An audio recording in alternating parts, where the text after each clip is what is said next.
Air India express hijack मामले में एक और बड़ी खबर सामने आ रही है। बड़ी अपडेट इस वक्त सामने आ रही है। आपको बता दें कि इस मामले में अब एयर इंडिया एक्सप्रेस की ओर से अपना स्टेटमेंट जो है, ऑफिशियल स्टेटमेंट जारी कर दिया गया है।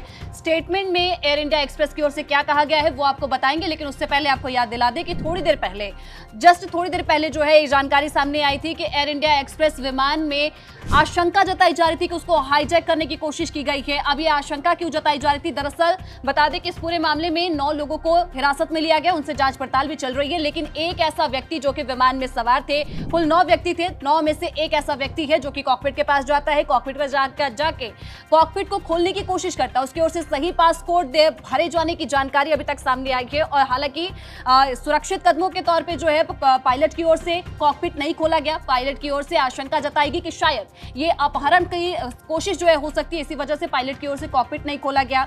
लेकिन सबसे बड़ा सवाल ये है कि जो यात्री है वो कॉकपिट में पहुंचता है और इसके बाद पासपोर्ट डालता है, जिसको लेकर अब ये सवाल किए जा रहे हैं कि क्या ये साजिश थी, क्या ये कोशिश थी हाईजैक करने की। हालांकि ये भी कहा जा रही है, जानकारी अभी तक जो जांच पड़ताल में सामने आई है, ये कहा गया कि जो यात्री है वो वॉशरूम की तलाश में कॉकपिट तक पहुंचता है और उसके बाद उसकी ओर से ऐसी हरकत जो है अनजाने में हो जाती है। और ठीक इसी मामले पर अब ये अपडेट सामने आई है कि एयर इंडिया एक्सप्रेस की ओर से बता दें कि उन्होंने अपना पहला बयान जारी कर दिया। स्टेटमेंट में एयर इंडिया एक्सप्रेस की ओर से एयर इंडिया एक्सप्रेस के जो एक प्रवक्ता थे, उन्होंने एएनआई से बात करते हुए बताया है कि हम वाराणसी के लिए हमारी एक उड़ान पर एक घटना के बारे में मीडिया रिपोर्टों से अवगत हैं, जहां एक यात्री शौचालय की तलाश करते हुए कॉकपिट प्रवेश क्षेत्र में घुस गया और हम पुष्टि करते हैं कि मजबूत सुरक्षा और इसके साथ ही सुरक्षा प्रोटोकॉल लागू है और हम उनसे समझौता नहीं करेंगे। लैंडिंग पर संबंधित अधिकारियों को मामले की सूचना दी गई थी और वर्तमान में जांच चल रही है।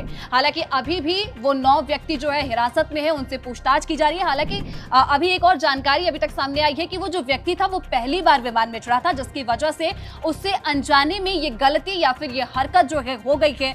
आपको ये भी बता दें, अब सवाल ये भी है कि कॉकपिट के पास कौन जा सकता है, ये भी एक बड़ा सवाल उठता है। तो आपको बता दें आपकी जानकारी के लिए कि कॉकपिट के पास जो है पायलट जा सकता है, उसके अलावा को पायलट जा सकता है, फ्लाइट अटेंडेंट जा सकते हैं। और यदि किसी अन्य व्यक्ति को वहां पर जाना है तो वहां पर अन्य व्यक्ति के जाने से पहले Director General of Civil Aviation की ओर से लिखित में जो है लिखित लेना पड़ता है, एक पत्र लेना पड़ता है, जिसके बाद से आपको कॉकपिट के अंदर जाने के अलाउड होता है। अब यही वो कारण है जिसकी वजह से सवाल उठ रहे हैं कि क्या सच में वो व्यक्ति अनजाने में वहां पहुंचा था, या क्या सच में वो पहली बार प्लेन में चढ़ा जिसकी वजह से उसको तमाम जानकारी जो है विमान के बारे में नहीं थी, या फिर ये एक साजिश है। ये अभी भी जांच का मुद्दा बना हुआ है। अब आपको इस मामले पे जो भी जानकारी आएगी हम आप तक साझी करते रहेंगे।